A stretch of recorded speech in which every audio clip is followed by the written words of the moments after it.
Thanks. And thank you very much for having me today. So, as mentioned, I'm going to talk a little bit about management of metastatic GIST and what the ideal settings are in which we use surgery to augment the utility of the tyrosine kinase inhibitors like imatinib.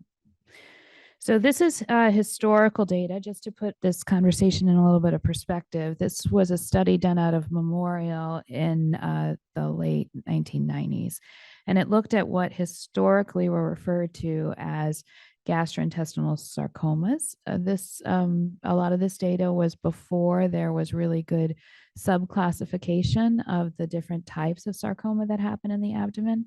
So most of these were actually GIST patients. And what you can see here is that after surgery, in the context of recurrent disease or metastatic disease, that patients actually had rapid recurrences and that their overall survival was quite poor. So that surgery historically for metastatic GIST or recurrent GIST, we consider as having been a bad option.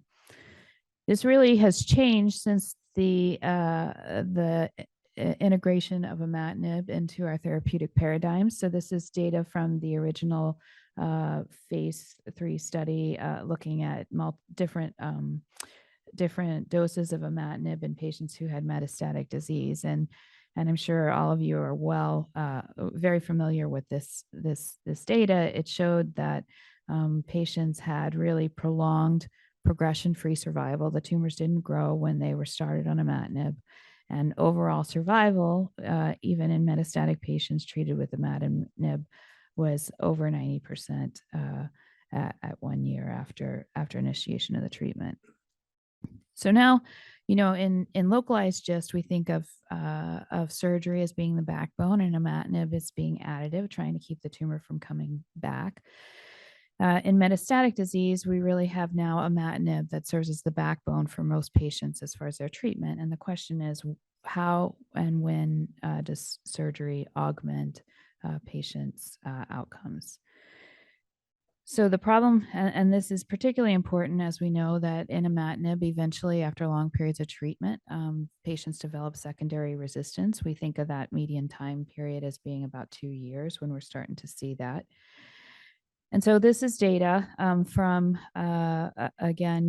this was published by Dr. DiMatteo, where he looked at how patients with metastatic disease in GIST did with surgery before and after imatinib treatment. So before the time when we had imatinib as a tool and after the time we had imatinib.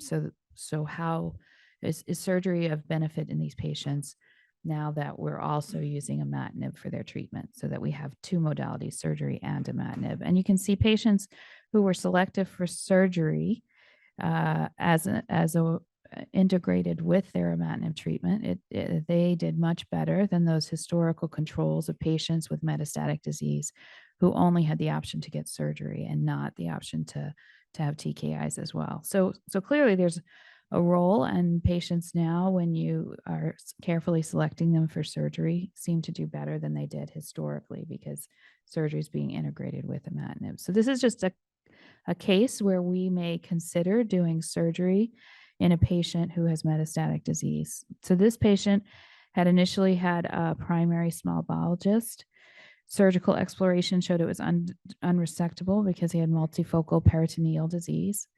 Pathology demonstrated an exon 11 mutation, and he was started on imatinib. So you can see this was his initial presentation. This was the dominant mass. He had seeding throughout the peritoneum that wasn't big enough to show on the scans. But with imatinib, even that dominant mass that was so large has responded well. So he was started on the drug in 2014. He was followed on TKIs until 2020, when you can start to see on the PET scan that there's increased uptake, meaning the tumor is starting to divide again. And so we're worried that this is a nodule that's developing resistance.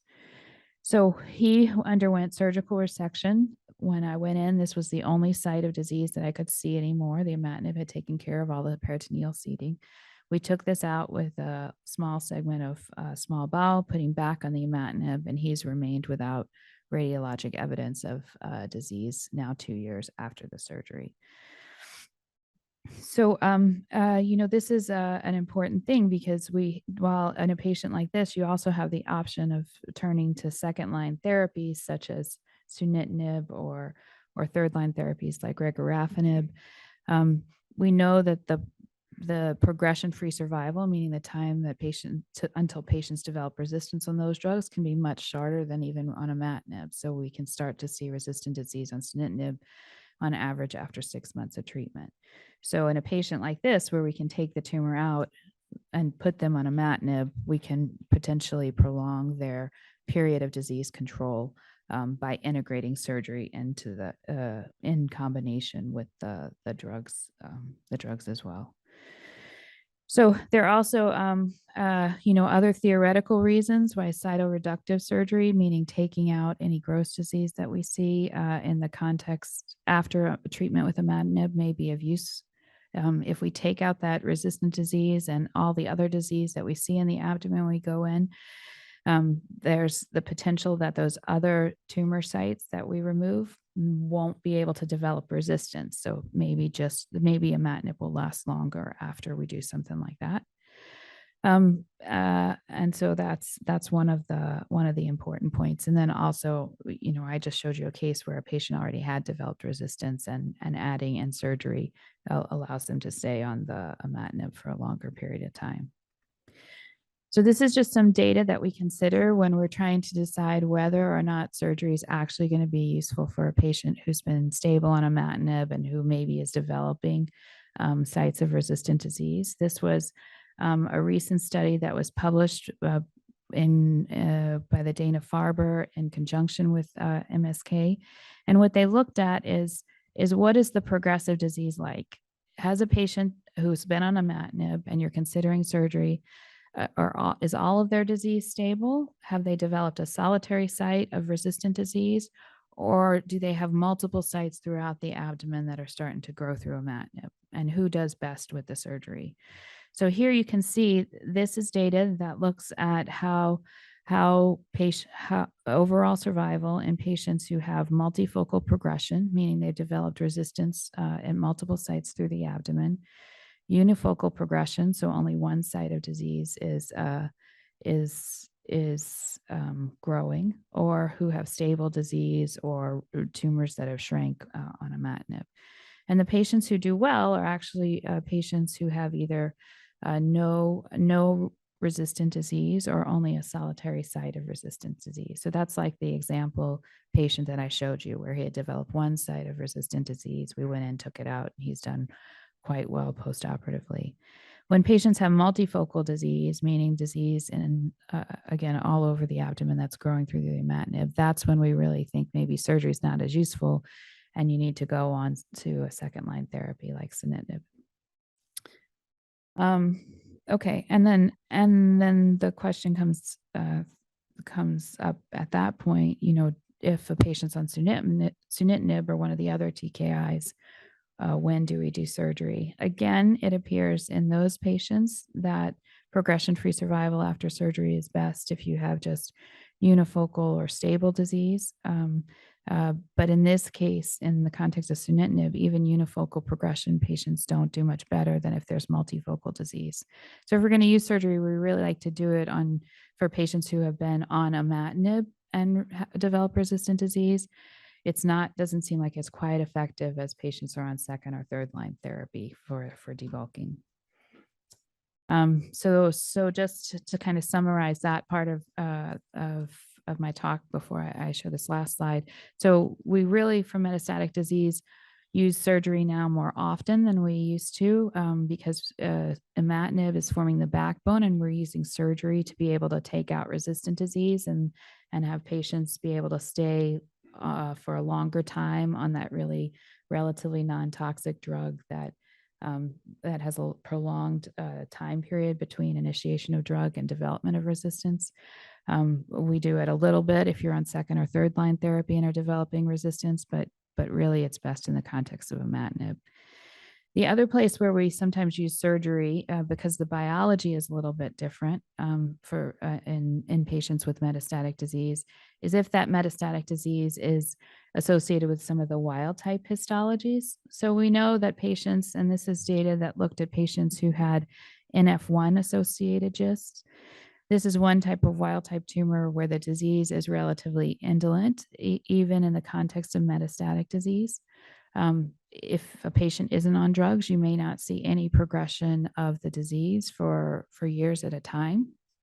And patients with this kind of tumor have long periods of survival, even without any type of intervention.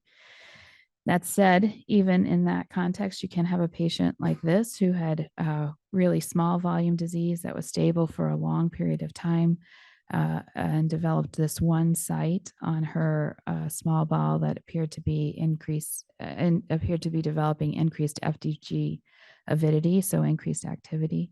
And so in a patient like this, similar to a patient who develops solitary resistance to imatinib, we may go in and take out that disease. So we took out this small bowel tumor, and 4 years later, she has no evidence of disease. So in conclusion, historically, as I've mentioned, surgery for metastatic disease was associated with poor outcomes. We now use it as an adjunct to treatment with imatinib to try and mitigate the risk of any resistant clones that are developing. We like to do this most commonly if a patient's still on first-line therapy, as it seems to work less well in patients who are on second or third-line therapy. And then we also use surgery for development of aggressive clones in the context of patients who have metastatic disease associated with a relatively indolent biology at baseline. So thank you again for having me. And I think that leaves us for questions, right?